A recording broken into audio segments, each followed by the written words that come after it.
Isang bangkay ang nawawala mula sa lamay. Yun ang gusto nilang ipahanap sa'yo. Walang nakapansin kung paano ito nawala, pero isa lang ang palagay ko. Isa yung balbal. Ang balbal ay isang uri ng aswang na nangunguha ng mga bangkay. Masarap ito para sa kanila. Aswang pa rin ang suspecha mo. So, tama pala yung napuntaan kong lugar. Hinahanap mo ko? Pwede mo bang ipaliwanag uli kung anong klaseng nilalang yung tinutukoy mo? Gusto mo talagang malaman? Sige, sasabihin ko.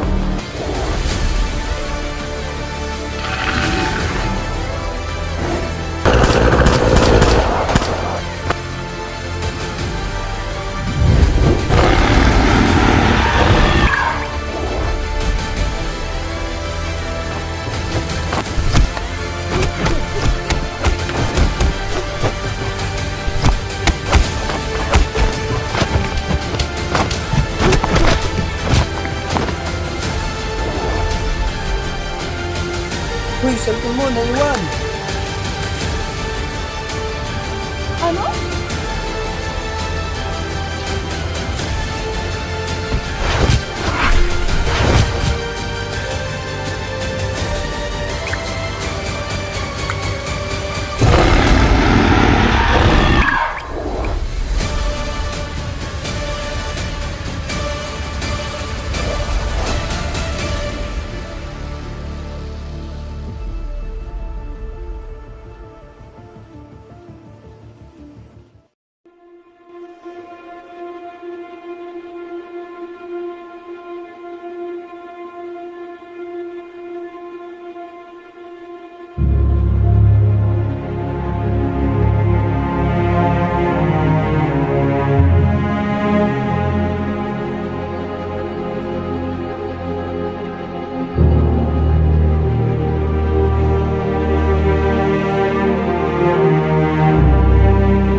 Kahit anong gawin mo, mapigilan mo man ako. Meron pa rin mga katulad ko na magpapatuloy magpalaganap ng kasamaan dito sa mundo. Gawing normal ang kasamaan. Pagmukhaying weirdo ang kabutihan. Inaasahan ko sasabihin mo yan, pero sasabihin ko rin sa'yo. Kahit mawala ako, meron pa rin mga katulad kong lilitaw para pigilan yung mga balak niyo.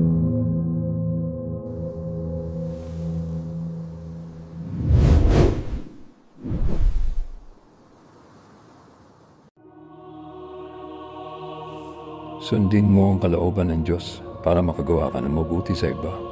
Hindi dahil gusto mo mapuri kanila, kundi dahil ito ang nararapat. Dahil ito ang kalooban ng Diyos na dapat ginagawa ng mga tao. At huwag mong kalilimutan na paggawa ng mabuti at pagtulong sa iba ay isang uri ng handog na kaluwad-lugod sa paningin ng Diyos.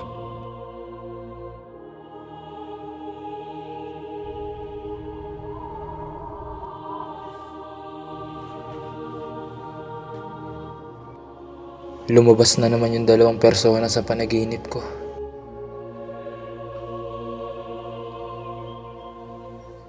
Panginoong Diyos ko, maraming salamat po sa panibagong araw na ibinigay niyo.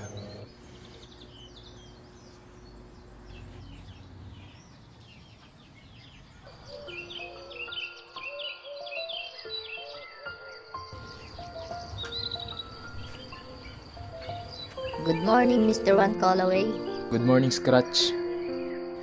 Siya nga pala si Scratch. Siya ang AI at technological assistant ko. Nung nagising ako mula sa aksidente at nang nagre-recover ako, siya na ang kasama ko. Siya rin ang tumulong sa akin at nag-aasikaso ng files ko at sa mga iba pang bagay, kaya mabilis ako nakarecover. Nga pala, munti ko na makalimutan. Ako nga pala si Je. Pwede niyo akong tawagin sa pangalang JR, Yunje, or Je na lang para maiksi. Nga pala, Je, may request ka ulit. May nagpapahanap ulit sa'yo.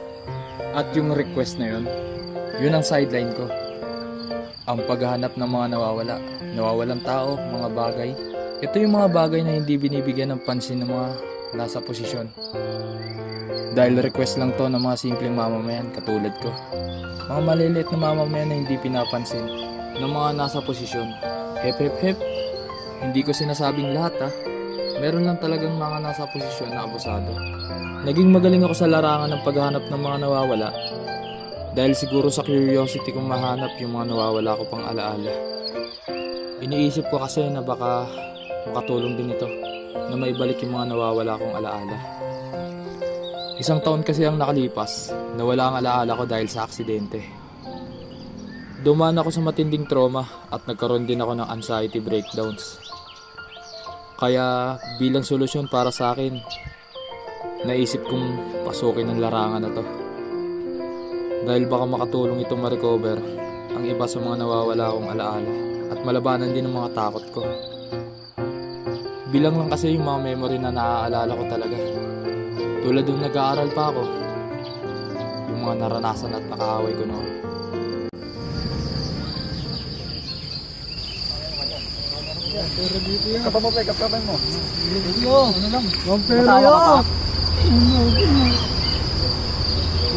Kumain ka na naman lollipop. Mga sigang to, wala na naman ba kayong mga pera kaya nangihingi kayo sa iba? Andito ka na naman. What are you doing here? Ay, nako. Banatan na natin yan. Mag-isa lang yan. Tara, tara.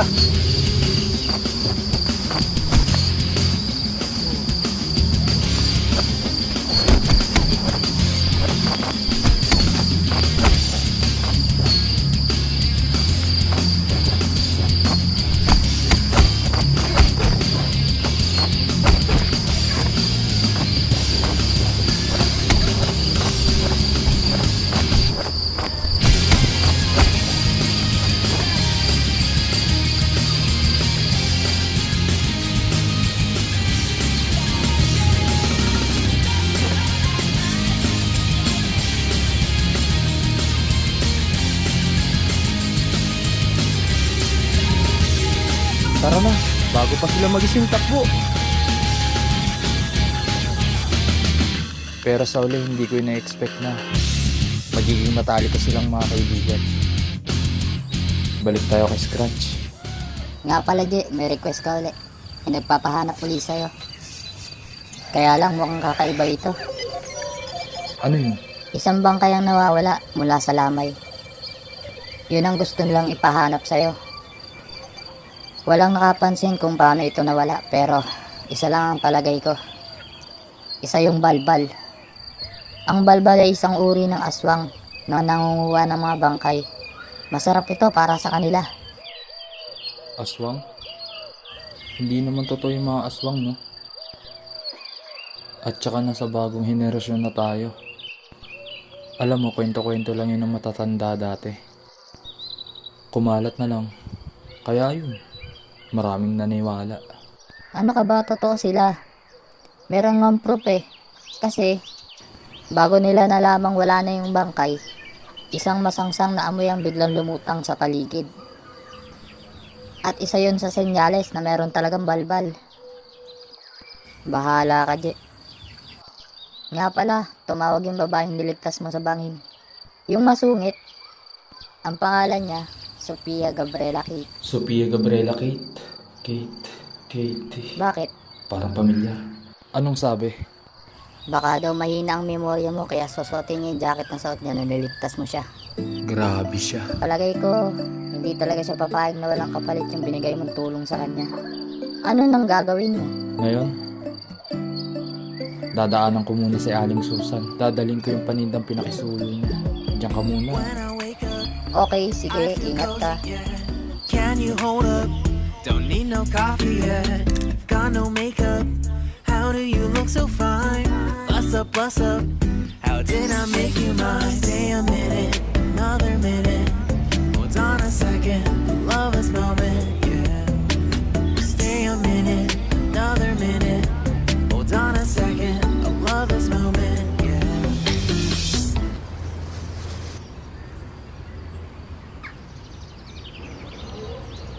So, tama pala yung napuntaan kong lugar. Hinahanap mo ako? Dahil sa'yo nalaman kong may ganito palang lugar dito. Yung mga bahay pa dito, gawa sa surplus materials. Parang kakaiba eh. Compared sa ibang lugar.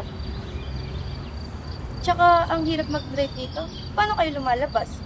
Naglalakad lang pa kayo. Siguro, pag tag-ulan, butas yung bubong niyo, no? May nasabi ba akong masama? Na-open ba kita? Kung na-open kita, sorry ah. Wala naman ang ibig sabihin na masama. Worried lang ako at tsaka... Interesado ka sa akin. Ano? Ayaw mo mahal tang gusto mo ko. Kaya binabali mo sa panlalait sa amin. Sandali nga. Madali ka bang magkagusto? Excuse me? Type mo yung taong tulad ko. Hindi mo nga ako kilala. Nag-i-imagine ka ng kung ano-ano. Kaya ako pumunta sa public lugar na to para makausap. Ilang beses ko nang sinabi sa'yo, di ba? Kagustuhan ko yung ginawa ko. Wala nang dahil na magkita tayo. Hindi ba maliwanag yun? Kung yun yung desisyon mo, sa akin, hindi ganun kadali yun. Dahil ayoko magkaroon ng utang ng loob sa ibang tao. Okay. Wala ka ng utang sa akin. Alis na. Oops, baka isipin niyo masungit ako sa babae ha. Depende naman kasi yun sa kung paano sila may pag-usap. Tulad sa isang nagpatulong sa akin. Ay, pwede magpatulong pahanap ng bracelet ko? Feel ko nahulog siya sa bukid. Sige kasi ng lola ko, mahalaga yun sa akin. Kaya kailangan talagang mahanap.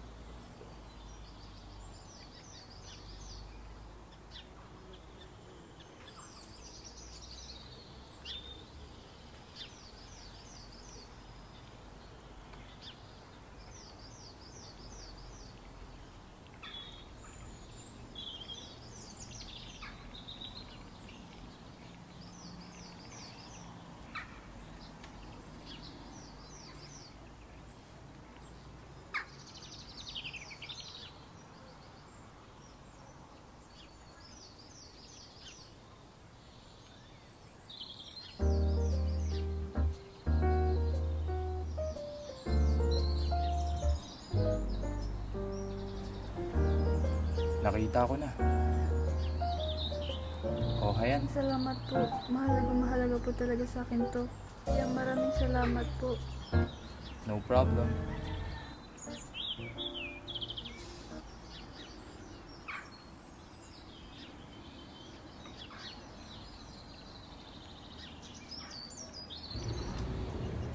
Oo pre, napadaan ka din. Walang masyadong ginagawa eh. Ay, makaupo nga muna. Lakas ng hangin, no? Meron lang ako itatanong sa'yo. Di ba simula nung dati pa lagi na tayong magkasama, bago pa man mawala yung alaala ko? Pwede mo bang sabihin na sa akin kung ano talaga mga naganap noon? Gusto mo talagang malaman? Sige, sasabihin ko. Alam mo bang marami ka nalolokong tao dati? Matalino ka naman, papanggap ka lang bobo. Para mahuli mo lang kung sinong nagsisinungaling sa'yo. Ganon ka ka-manipulated na tao. Bahala ka na nga dyan, pinagtitripan mo na naman ako. Hoy, Tokmol, saan ka pupunta? Bahala ka dyan, tungaw. Hoy, cellphone mo, naiwan. Pero may isang bagay lang na hindi nawala sa'yo. Yung pagiging matulungin mo sa iba. Na dahilan kung bakit ka din na-aksidente.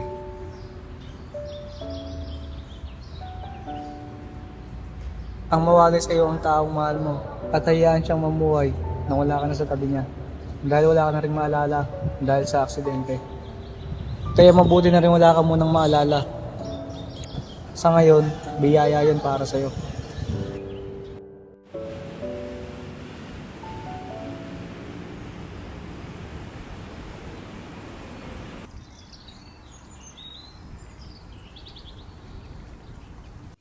Saan ka nang galing?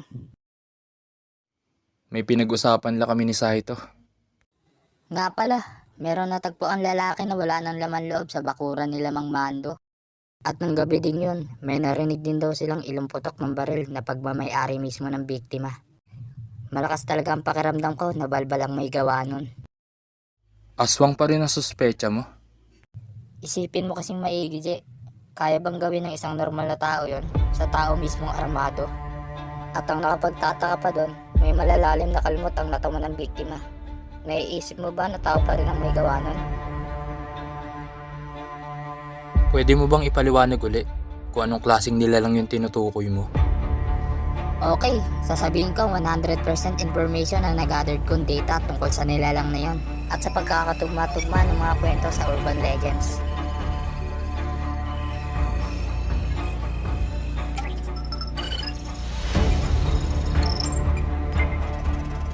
Ang balbal ay isang uri ng aswang na kumakain ng labi ng mga namayapana. At napakasarap nito para sa kanila. Malalaman mo lang daw na malapit na sa'yo ang balbal kapag may naamoy kang sobrang laksa, sobrang baho. Kaya rin itong baguhin ang hugis niya. Sa ngipin man ubaw ang itsura. 3 or 4 na beses din ito mas malakas kung ikukumpara sa normal na tao. At sa pag-usad ng panahon at henerasyon, minsan gumagamit na rin sila ng normal na kasuotan ng mga tao. Ang pinagkaiba lang nito sa normal na balbal, nambibiktima din ito ng buhay pa. At sobrang nagagalit ito kapag naaabala habang kumakain. Kaya palagay ko, nasa higher class ng lahi nila ang nilalang na ito. Kaya sobrang tapang. At sure ako ang biniktima ngayon ay isa sa nakaabala habang kumakain ng nilalang na ito.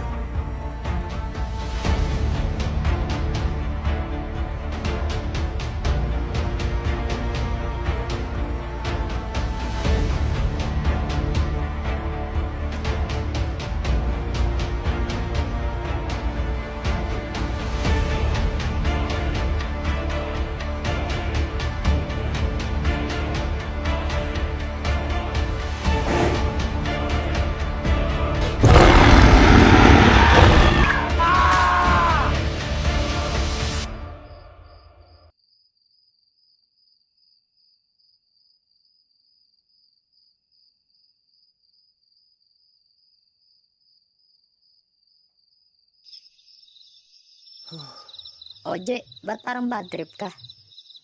Sa lahat yata ng tinrabaho ko na paghahanap, ito ang pinakamahirap. Wala akong mahanap. Di ba gustong gusto mo naman yung mga paghahanap? Kaya bakit umaangal ka? Oo na, masaya nga niya ako. Nakangiti nga ako.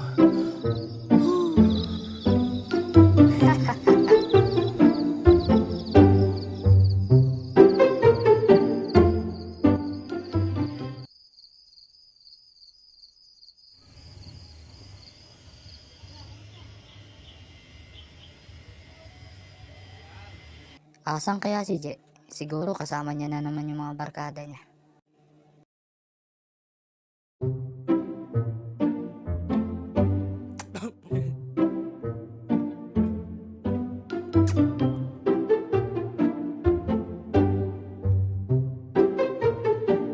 Ano ba itong mga kaibigan ko? Minsan di ko talaga malaman kung ang trip ng mga to.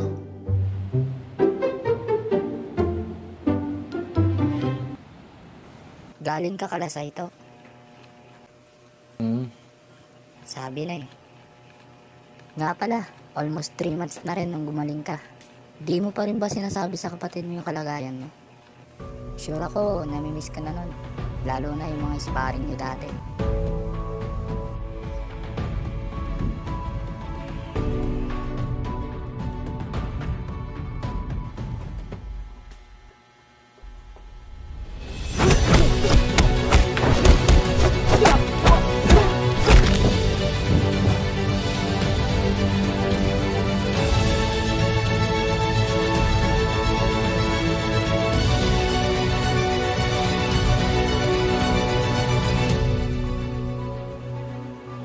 Siguro, kapag okay na talaga ako, saka ako sasabihin. Sa ngayon, palagay ko, okay naman ang kapatid ko. Sigurado ako dun.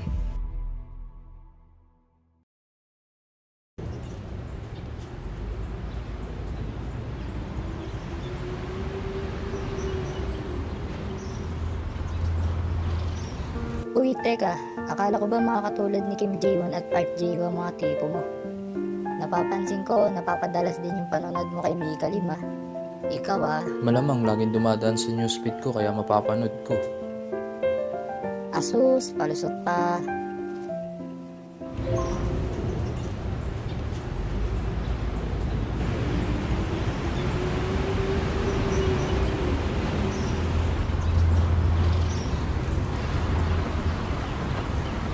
Pasabi kay Aling Susan na nadala ko na yung paninda niya sa may cart kanina. Sige, sasabihin ko na lang. Pala nabalita ko na ba? Huh? Meron na namang labi na nawala. Tapos meron na namang nabiktima na puro kalimutang katawan.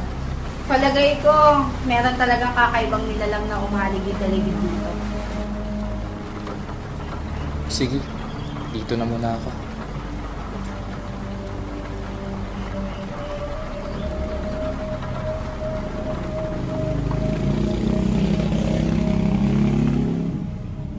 Scratch, may usap-usapan sa labas na mayroon na namang biniktima. May balita ka ba? Oo, kanina pa nga kita hinihintay. At saka panibagong labi na naman ang nawawala at pinaghahanap ngayon. Grabe, nagiging mas nakakatakot ng nilalang na yun ngayon. Dati katawan lang ng mga namayapa. Ngayon pati mga buhay tinatarget niya na rin.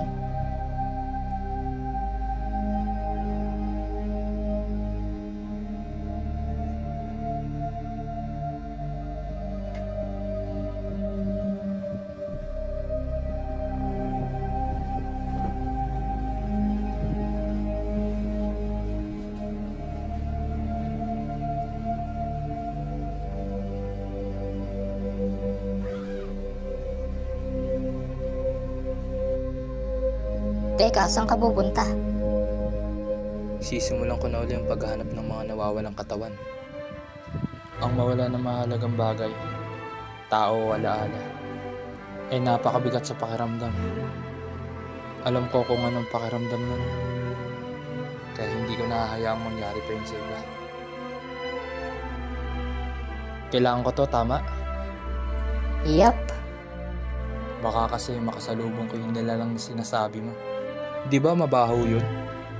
Nakakapagbiro ka pa talaga.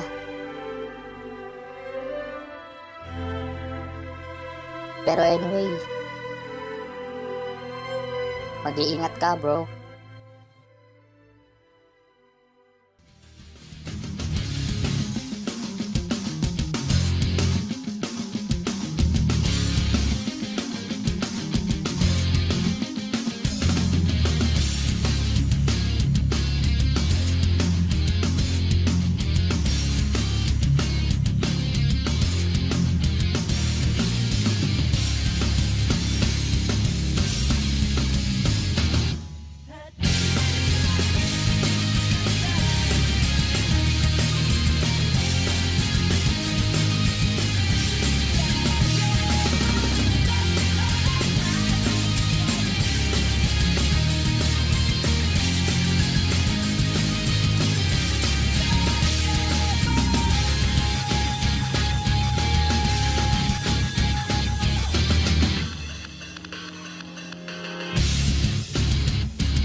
Scratch, nakita ko na yung mga katawan.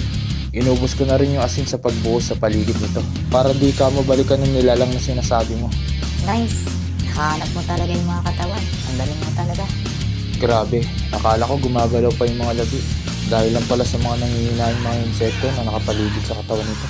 I-send mo na rin yung message sa mga nag-request, pati yung location, para sila na mismo yung kumuha rito. Okay. Ano nang plano mo? Sa ngayon, gusto ko lang talagang umuwi at magpahinga. Bakit ganun? Pakiramdam ko may malansa at napakabawang amoy ang sumusunod sa akin. Hindi talaga ako mapalagay. Pakaramdam ko may nakasunod talaga sa akin.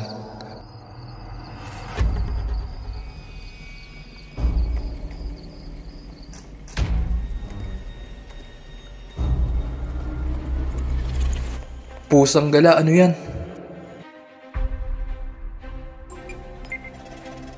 Ang balbal ay isang uri ng aswang na kumakain ng labi ng mga namayapa na. At napakasarap nito para sa kanila. Malalaman mo lang daw na malapit na sa'yo ang balbal kapag may naamoy kang sobrang langsa at sobrang baho. Kaya rin itong baguhin ang hugis niya. Sa ngipin man o buong itsura.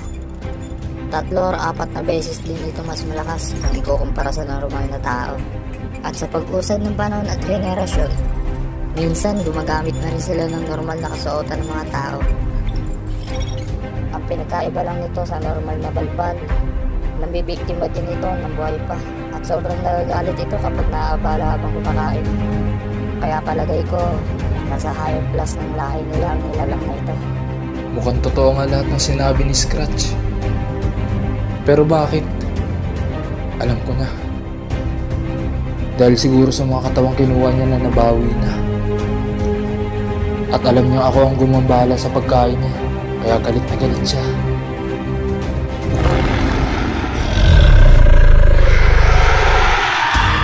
Tate, corner na ako dito.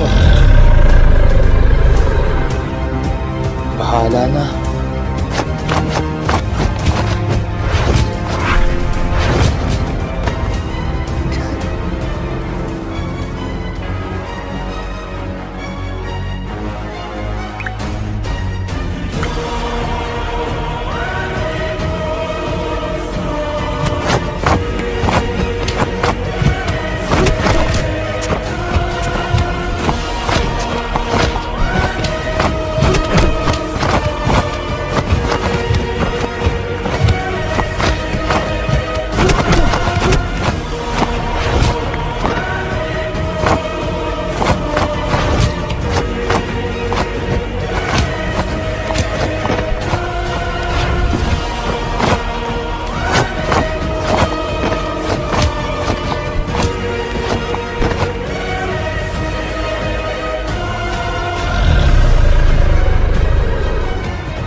Nahihilo na ako sa mga natamo kong pinsala.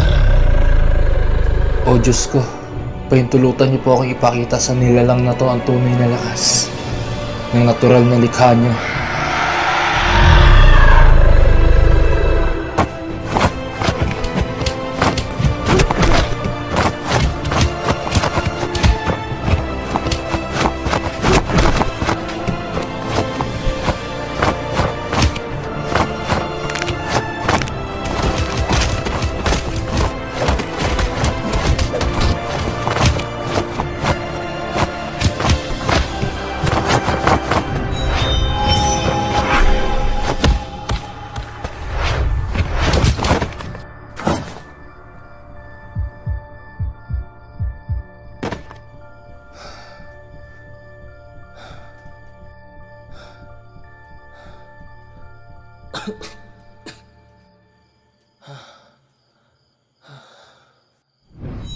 Dahil sa katakawan mo, pati yung hindi dapat kinakain nilalamon mo.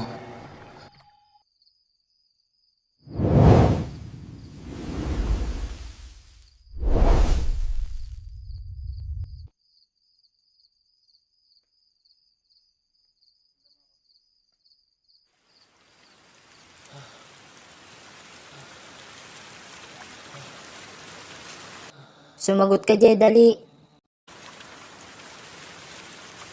Hello, Scratch. Hello, Jay. Ang galing mo. Natalo mo yung balbal.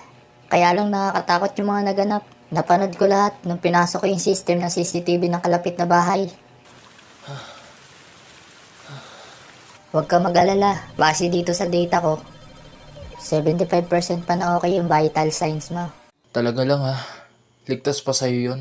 75%, ano yun? Pasang awa mo buhay? Okay lang yan. Ang mahalaga, buhay ka. Ano yung plano mo? Kagaya ng sabi ko kanina. Gusto ko lang talagang umuwi at magpahinga.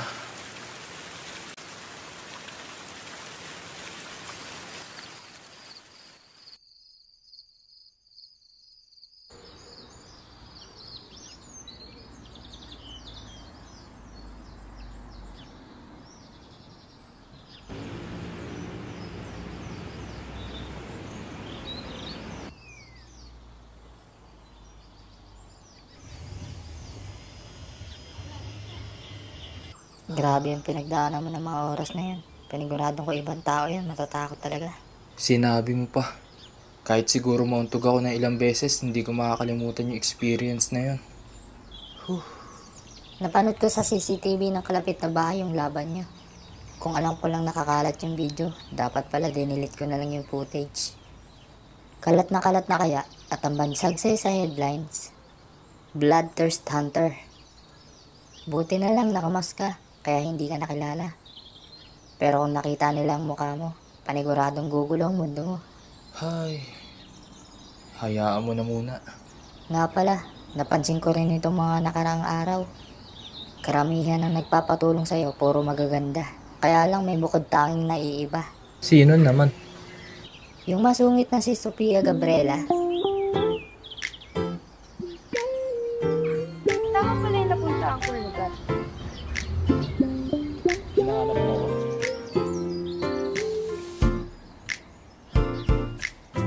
Alis na.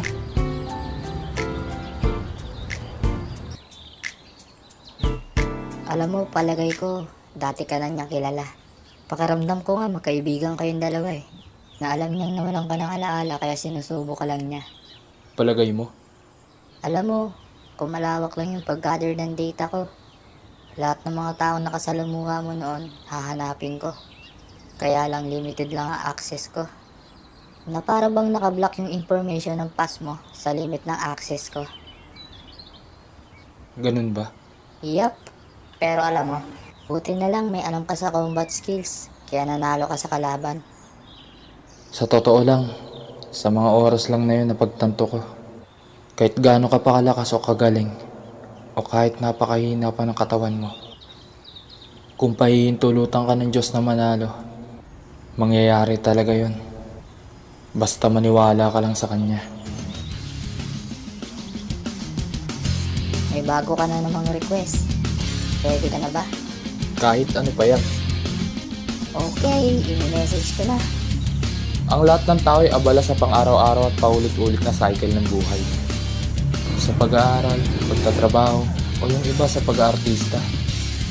Kanya-kanyang diskarte ang ginagawa ng bawat tao para lang sa ikabubuhay nila. At isa rin ako sa kanila. Ang pinagkaiba nga lang, sa gabi isa akong manunugis. Isa akong Bloodthirst Hunter.